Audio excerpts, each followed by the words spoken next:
Kalau ada yang malam hari ini posisinya adalah ustadz, guru, pendidik, jadilah guru yang memintarkan, bukan minteri. Jadi minteri itu memanfaatkan ilmunya untuk kepentingan dirinya. Banyak orang pinter tapi sisi etiknya luput. Banyak orang luar biasa tapi sisi akhlak dan adabnya meleset.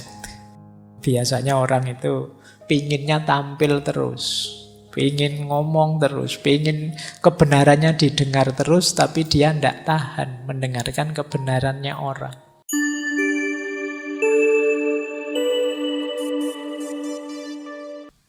Assalamualaikum warahmatullahi wabarakatuh. Bismillahirrahmanirrahim. Alhamdulillahirabbil alamin. Wa bihi nasta'inu ala umurid dunya waddin.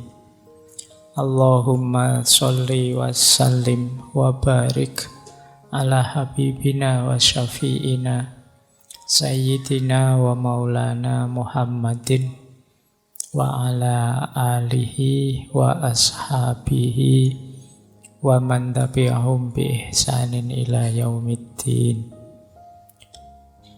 Amma ba'du. Bismillah, mari kita lanjut belajar lagi, ngaji lagi. Semoga bisa istiqomah ya. Kemarin sudah belajar kita tentang apa itu istiqomah, manfaat, kegunaan dan rahasianya. Semoga teman-teman siap berjuang untuk mengistiqomahi kebaikan apapun.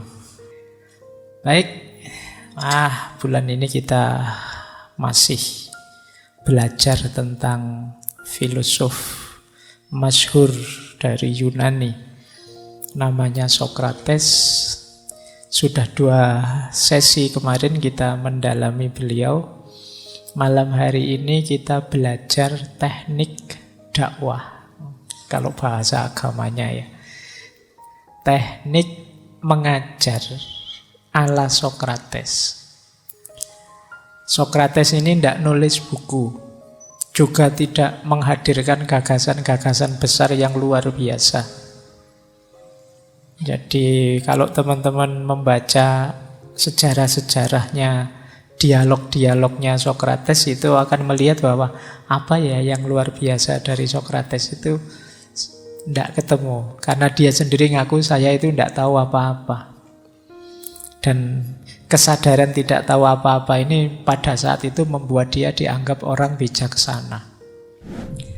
Baik, bismillah, kita mulai. Istilahnya yang populer memang Socratic Method, metode gaya Sokrates. Jadi Sokrates Method ini ya dialog tadi. Dialog itu dari 2 kata, dia dan logos. Dia itu artinya melintas, menyeberang. Saya ngobrol dengan dia itu yang di sana. Jadi kalau logos itu nalar, kata-kata. Jadi dialog itu berarti lintas nalar, lintas gagasan, lintas ide. Bentuknya ngobrol. Jadi jangan salah, bukan kok kemudian Sokrates buka forum perdebatan atau buka forum dialog, enggak. Ngobrol saja, nongkrong di, kalau Sokrates ya biasanya di agora, itu di satu tempat di pasar yang siapa saja bisa ngumpul di situ nongkrong bareng-bareng. Kalau saya membayangkan hari ini kalian bisa di semacam kafe atau warung atau apa melakukan itu. Mungkin teman-teman pernah baca buku yang judulnya Sokrates Cafe. Nah, itu jenis-jenis semacam itu. Ya obrolannya tidak harus temanya Sokrates. Saya bilang tadi tidak banyak gagasan-gagasan genuine originalnya Sokrates. Justru yang genuine ya modelnya, yaitu model dialog ini. Jadi dari kata-kata dialogos bentuknya ngobrol, berdebat, menanyakan, mempertanyakan, ketemu bareng-bareng, menemukan jawaban bareng-bareng atau menyepakati kebenaran bareng-bareng. Jadi orang itu digiring cara berpikirnya dan dia tidak bisa membantah karena pertanyaannya Sokrates rasional sampai kemudian dia menyimpulkan sendiri, oh berarti yang benar itu ini. Nah, terus dipuji oleh Sokrates. Nah, itu gayanya dia. Jadi dia memang gayanya seperti orang yang tidak tahu apa-apa, padahal pinternya luar biasa. Oh, ini sulit bikin gaya kayak gini, kebalikannya kita hari ini. Kalau kita kan baru ngerti sedikit, gayanya kayak ngerti segala hal. Apa saja dikomentari. Wong ndak pernah nonton sepak bola aja bisa loh komentar maki-maki sepak bola. Itu kan luar biasa. Ndak pernah nonton bulu tangkis bisa komentar marah-marah tentang bulu tangkis. Jadi ngerti sedikit merasa tahu banyak hal. Kebalikannya Sokrates, dia ngerti sangat banyak hal tapi gayanya kayak ndak ngerti apa-apa. Dan ini menguntungkan. Kalian ngeri kalau ketemu musuh seperti ini kan. Tapi bahagialah kalau punya teman seperti ini. Jadi dia tidak hanya minteri kita, tapi membuat kita pintar. Ini ada jarak yang jauh antara minteri dan memintarkan. Kalau minteri itu memanfaatkan kepintarannya untuk kepentingannya sendiri, atas kita, itu minteri. Mentang-mentang pinter, wah kita didominasi oleh dia, pokoknya harus manut saya, harus ikut saya. Ini namanya minteri. Kalau memintarkan itu ya ndak cuma nyekoi gagasan biar dia tergantung sama kita, tapi membuat kita cerdas sampai dia mandiri bisa berpikir sendiri. Kalau ada yang malam hari ini posisinya adalah ustadz, guru, pendidik, jadilah guru yang memintarkan, bukan minteri. Jadi minteri itu memanfaatkan ilmunya untuk kepentingan dirinya. Nah, jadi bentuknya percakapan, perdebatan, bertanya, mempertanyakan. Jadi bertanya itu karena memang belum tahu. Kalau mempertanyakan itu sudah ada jawabannya, tapi saya kok ragu-ragu. Itu mempertanyakan. Masa iya sih begitu? Terus menyepakati jawaban. Oh, mungkin yang benar ini. Efeknya menarik, gaya dialog semacam ini. Yang pertama jelas orang bisa seperti itu pasti sudah tumbuh dalam dirinya kesadaran. Sadar bahwa dia perlu yang benar, sadar bahwa aku ini tidak selalu benar. Ngajak dialog orang yang belum sadar itu akhirnya tidak dialog pasti, akhirnya mesti gegeran. Karena dia menganggap dirinya sudah pasti benar. Kalau ada orang yang merasa dirinya sudah pasti benar, jangan diajak dialog. Akhirnya yo mangkel kamu. Diberi argumen apapun ya mental.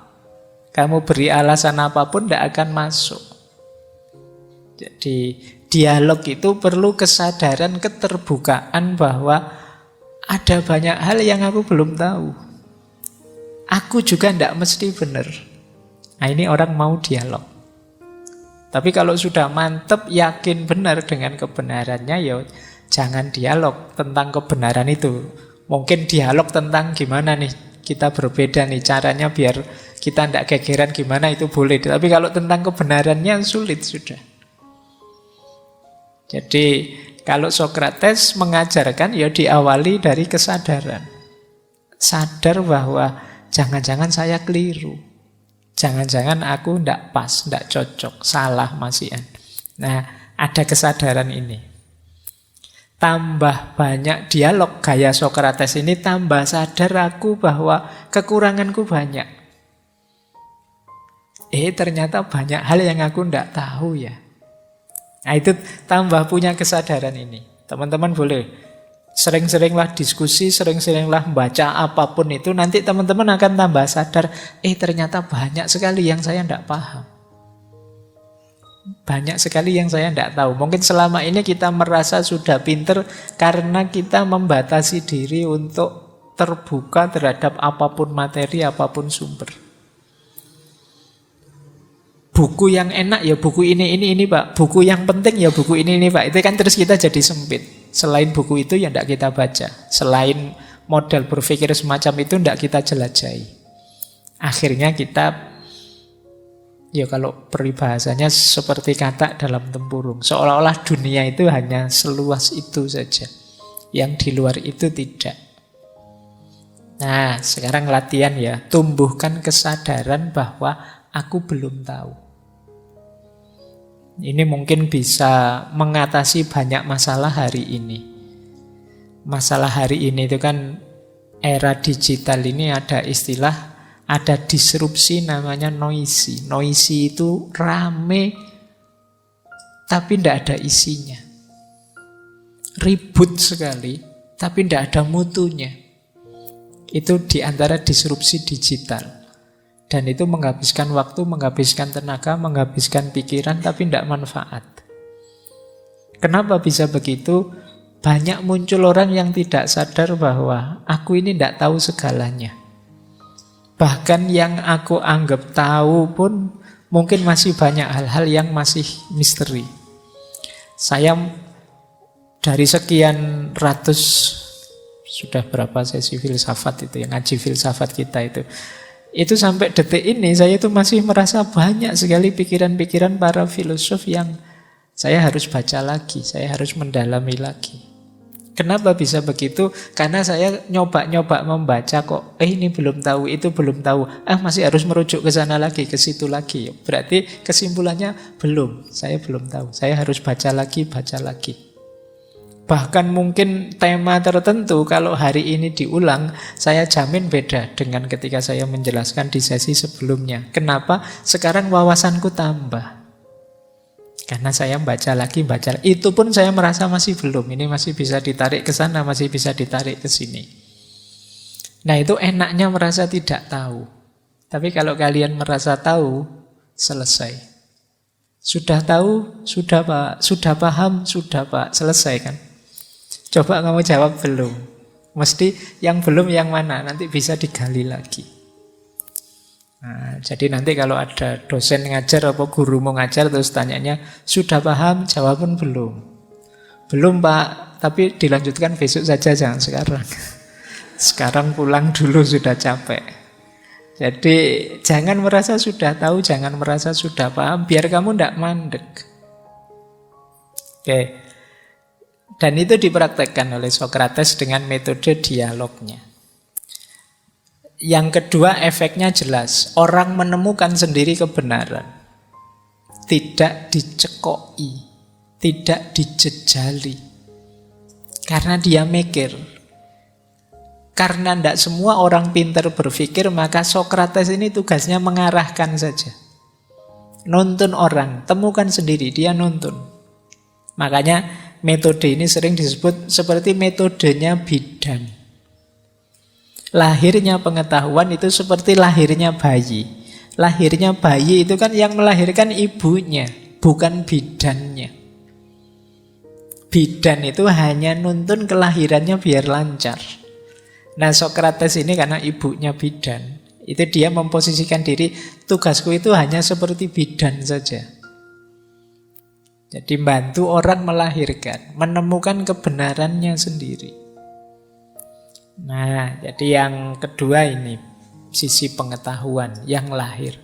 Kamu kan lebih bangga kalau kebenarannya kamu temukan sendiri. Kalau sekedar ikut yang disampaikan orang, ya tidak terlalu membanggakan. Kamu misalnya ngomong daki-daki, terus temenmu bilang, itu dari Pak Faiz kemarin toh. Itu kamu sudah mengkeret, sudah kan? Iya, bukan dari saya. Tapi coba itu buah pikiranmu sendiri, kamu akan lebih bangga. Dan itu yang dilakukan oleh Sokrates. Makanya sering saya bilang, guru pendidik yang luar biasa itu tidak hanya guru yang bisa memahamkan muridnya atau siswanya, tapi guru yang bisa menginspirasi. Menginspirasi itu melahirkan kebenarannya sendiri. Tidak sekedar menghafalkan dan mengulang saja. Nah, jadi kalian juga kalau ngaji seperti ini ya udah harus kalian hafalkan, kalian telan mentah-mentah. Lakukan penyesuaian, lahirkan kebenaranmu sendiri. Oh, kalau yang seperti itu dalam hidup saya seperti ini, Pak, situasinya. Nah, itu boleh. Namanya kamu terinspirasi, tidak sekedar patuh, ikut, dan mengimitasi. Jadi murid yang bisa mengimitasi gurunya itu luar biasa. Tapi lebih luar biasa lagi kalau dia terinspirasi oleh gurunya dan melahirkan hal-hal baru dan besar. Oke. Terus asumsinya adalah, oh itu masih ada ya, efeknya yang lain itu etika dan edukasi. Tentu saja ini dialog langsung yang memerlukan tata krama.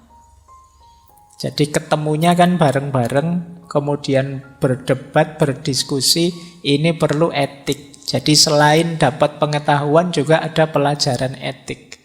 Bagaimana kita menghargai pendapat orang lain, bagaimana kita ngomong yang tidak menyinggung perasaannya dan lain sebagainya. Ini yang agak kurang hari ini, kedekatan sosial, pertemuan langsung yang intim, yang intens itu hari ini kan banyak berkurang karena dunia kita banyak di dunia maya. Sehingga banyak orang pinter tapi sisi etiknya luput. Banyak orang luar biasa tapi sisi akhlak dan adabnya meleset. Mungkin karena terlalu sering di dunia maya, masuk ke dunia nyata gagap. Jadi tadi pagi saya dimarahi mahasiswa itu lewat WA. Pak Faiz, saya nunggu Bapak itu sejak jam 9 loh Pak. Ini sudah jam 11. Bapak ada di mana? Ini karena nadanya begitu kan saya harus minta maaf. Wah, mohon maaf sekali wahai mahasiswaku. Jadi oke, ya enggak salah dia, mungkin memang perlu banyak contoh, perlu banyak tuntunan. Karena mungkin pertemuannya enggak panjang, karena apalagi kemarin ya mungkin mahasiswa angkatan-angkatan pandemi itu kan. Ketika tema-tema dasar tentunya bagian akhlak, adab itu ya disajikan secara online saja. Kuliah online itu kan ya menyesatkan itu kan. Jadi di layar laptop itu mahasiswanya ada sambil senyum gini, tapi kok senyum nggak berhenti-berhenti senyumnya. Iya. Ternyata cuma fotonya dok. Jadi pinter dia, difoto dulu sambil senyum, kayak memperhatikan sambil senyum itu. Ternyata meringis tapi fotonya dok. Nah itu sering kayak gitu. Nah ya etik ya, ketemu langsung lebih mudah ngasih contoh, lebih mudah mengingatkan. Dan tentu saja edukasi. Ada nilai pendidikannya dari gaya dialog ini. Asumsi besarnya apa sih metode dialognya Sokrates ini? Kata Sokrates, setiap orang punya potensi untuk meraih kebenaran dan kebaikan serta mungkin juga salah. Orang itu bisa salah, bisa benar, bisa baik, bisa buruk. Maka jangan hanya dicekoi. Kadang-kadang kalau cuma dicekoi itu khawatirnya konteksnya ndak pas. Situasinya ndak sesuai. Misalnya saya kasih wawasan hidup ini harus apa wis tema ngaji filsafat. Harus ikhlas, harus tanpa pamrih, harus apa. Sementara konteks hidupmu hari ini mungkin belum nyampe level itu. Akhirnya kamu menerapkannya secara ndak pas. Begitu kamu nilaimu jatuh, saya ikhlas kok Pak, semuanya sudah tiba. Nah, itu kan konteks. Kamu hanya menelan saja yang saya sampaikan tanpa melakukan penyesuaian. Kamu tidak membacanya versi dirimu, kamu hanya mengimitasi yang saya sampaikan. Padahal kamu punya potensi untuk menemukan kebenaranmu sendiri, untuk menemukan kebaikan yang cocok untuk dirimu. Jadi daripada kamu hanya mengimitasi, menghafalkan, ayo kamu kejar sendiri. Gunakan akalmu, pikiranmu. Kalian pasti mampu, wong Allah memberi fasilitas itu ya untuk semua manusia kok, akal budi itu. Tidak hanya untuk orang tertentu. Hanya saja mungkin ada yang mengasahnya serius, ada yang tidak terlalu serius mengasahnya. Sehingga kapasitasnya berbeda-beda. Kalau kalian mau ya pasti bisa kok. Setiap orang punya potensi, itu bagian dari pemuliaan Allah pada manusia.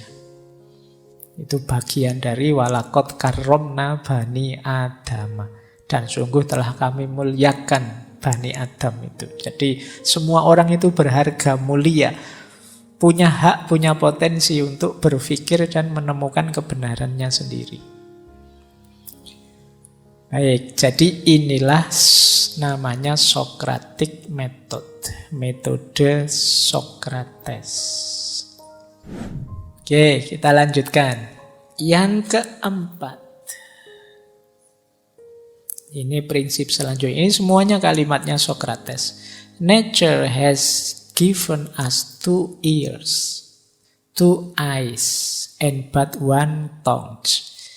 To the end that we should hear and see more than we speak. Itu tulisannya kurang A. Alam memberi kita 2 telinga, 2 mata, dan 1 mulut. Tujuannya agar kita mendengar dan melihat lebih banyak daripada bicara. Ini mungkin sering disampaikan teman-teman ya, sering ketemu di mana-mana quotes ini. Kita itu punya 2 telinga, 2 mata, dan hanya 1 mulut. Tujuannya apa? Lebih banyak melihat, lebih banyak mendengar, dan mengurangi bicara. Nah ini yo, menafsirkannya jangan kaku ya. Bicara ini termasuk chatting, posting, itu hitungannya bicara ya. Jangan, saya pendiam kok Pak, sekarang saya sehari-hari tidak pernah ngomong. Tapi di medsos kurang ajar, omongannya banyak. Sama aja itu namanya ya. Jadi tidak hanya lidah tapi juga jempol. Berarti apa? Dalam diskusinya Socrates itu memang orang diminta banyak memperhatikan. Tidak kesusu, harus bicara. Jadi nanti ada normanya dalam diskusi Socrates itu, gantian kalau ngomong. Jangan rebutan. Nah, kadang-kadang kan kita ini karena merasa sudah benar duluan, panas kita kalau ada orang beda, pengen kesusu motong ngomongannya, pengen kesusu jegal dia, biar dia tidak kelihatan benar, biar aku saja yang kelihatan benar. Nah ini tidak sehat, situasi dialog seperti itu. Nah, nanti kalau kalian, sopo ngerti ada yang jadi moderator atau yang jadi hostnya debat, kan nanti tahun depan mungkin banyak acara-acara debat itu. Coba nanti ingatkan audiennya ya, bahwa kita ini punya 2 mata dan 2 telinga serta 1 mulut. Tujuannya lebih banyak melihat dan mendengar, memperhatikan daripada ngomong. Jadi yang ngomong gantian satu-satu, jangan rebutan. Yang lain perhatikan benar.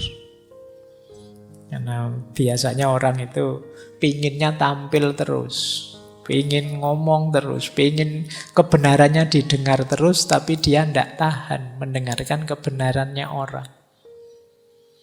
Kan banyak itu momen-momen diskusi yang ketika lawan diskusinya ngomong, dia ingin motong terus. Dia tidak kuat mendengarkan orang lain beda pendapat dengan dia.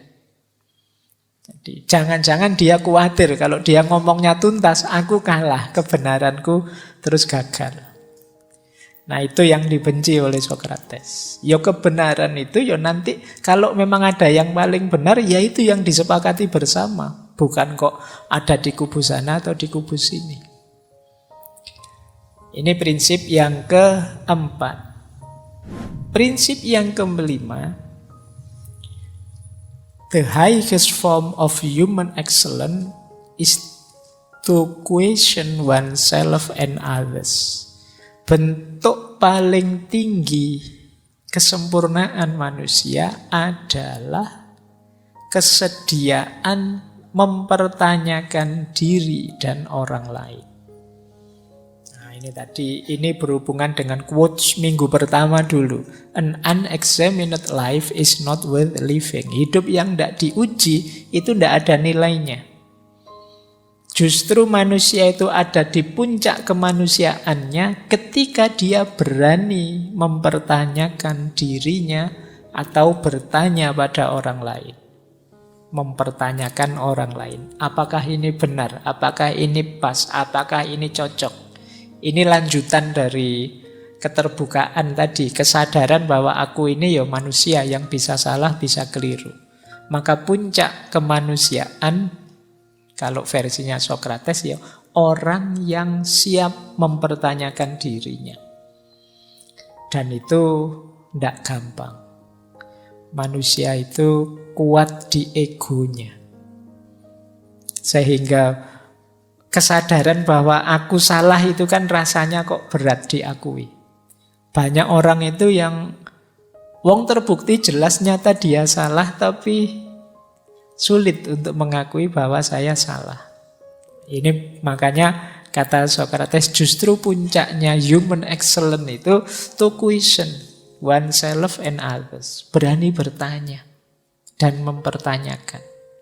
Nah, jadi kalau ada temanmu mempertanyakanmu atau engkau mempertanyakan dirimu benar atau salah, itu sebenarnya kamu sedang jadi manusia yang asli manusia. Yang bukan Tuhan yang benar terus, yang bukan dewa yang benar terus. Jadi, oh aku ini ya masih bisa keliru, masih bisa salah. Question oneself and others. Oke, ya ini untuk refleksi kita ya masing-masing. Jangan dikaitkan dengan apapun. Kalau senengannya nembak keluar kemana-mana. Orang itu lupa, ndak mau ngaku salah, merasa paling benar, ndak. Wong kamu sendiri juga begitu tiap hari. Dan kita memang ada kecenderungan egois, mendahulukan diri kita. Kalau ndak percaya kamu kalau ada lihat foto bareng-bareng, itu kan kamu nonton dirimu sendiri kan dulu. Iya kan? Terus kamu bilang, ini fotonya jelek. Itu kan sebenarnya kamu yang tidak suka posemu, tidak suka gambarmu. Mungkin yang lain padahal bagus. Tapi kamu anggap jelek karena kamu lihat dirimu. Tapi kalau pas kamu posenya bagus, padahal yang lain jelek, kamu tuh, ini yang paling bagus ini mesti. Nah itu contoh paling gampang betapa orang itu memang egois. Padahal itu kadang-kadang tidak hanya sama teman, wong sama keluarganya, sama bapak ibunya sendiri juga begitu kan. Kamu milih dirimu sendiri dulu. Gambarku kok jelek ya, diulang lagi kok tetap jelek ya, diulang lagi kok tetap jelek. Ya memang aslinya begitu. Mau minta yang gimana lagi? Apa foto itu apa ya bisa menipu ya? Dia cuma mengcopy aslinya. Kamu tidak terima terus. Bayanganmu mungkin kamu ganteng siapa, secantik siapa, jadi lihat aslinya kamu tidak terima. Aku kok begini ya? Coba foto lagi. Coba. Ya kamu latihanlah filter yang bagus, nanti kan jadi bagus. Baik, ini prinsip kelima, pertanyakan dirimu. Dan juga terbuka untuk saling bertanya dengan yang lain. Prinsip keenam, understanding a question is half an answer. Hidup ini isinya tanya jawab. Kalian jangan hanya fokus mencari jawaban, tapi belajarlah membuat pertanyaan yang baik. Kalau pertanyaannya sudah salah, ya jangan mimpi jawabannya bisa benar. Ingin mencari apa yang ditanyakan kok itu misalnya, ya tidak nyambung. Jawabannya mesti tidak ketemu. Gitu. Jadi understanding question, bikin pertanyaan yang bagus yang bisa dipahami. Dan memahami pertanyaan itu berarti sudah ketemu setengah dari jawabannya. Kalau pertanyaannya saja nggak paham, bagaimana kamu bisa ketemu jawabannya? Nah, Makanya kalau teman-teman nanti ada yang jadi guru, jadi dosen, kalau bikin pertanyaan jangan membingungkan. Tidak mungkin ketemu jawabannya. Ini saya dosen filsafat, banyak teman-teman saya juga dosen filsafat. Kadang-kadang saya melihat ada pertanyaan yang ambigu. Misalnya pertanyaan, bagaimana pendapatmu tentang ini? Itu pertanyaan seperti itu, jawabannya harus 100 nilainya. Kenapa? Kan pendapatnya mahasiswanya. Kalau dosennya, oh itu tidak cocok Pak dengan jawaban yang begini. Loh itu kan jawabannya dosennya. Yang ditanyakan bagaimana pendapatnya mahasiswanya. Jadi sejelek apapun ya itu pendapatnya mahasiswanya. Kalau struktur pertanyaannya seperti itu. Nah, latihan bikin pertanyaan yang baik. Understanding question. Dan teman-teman yang harus mencari jawaban juga pahami pertanyaan dengan baik. Nanti banyak momen-momen dialog dalam Sokrates itu juga kuncinya ada pemahaman pertanyaan.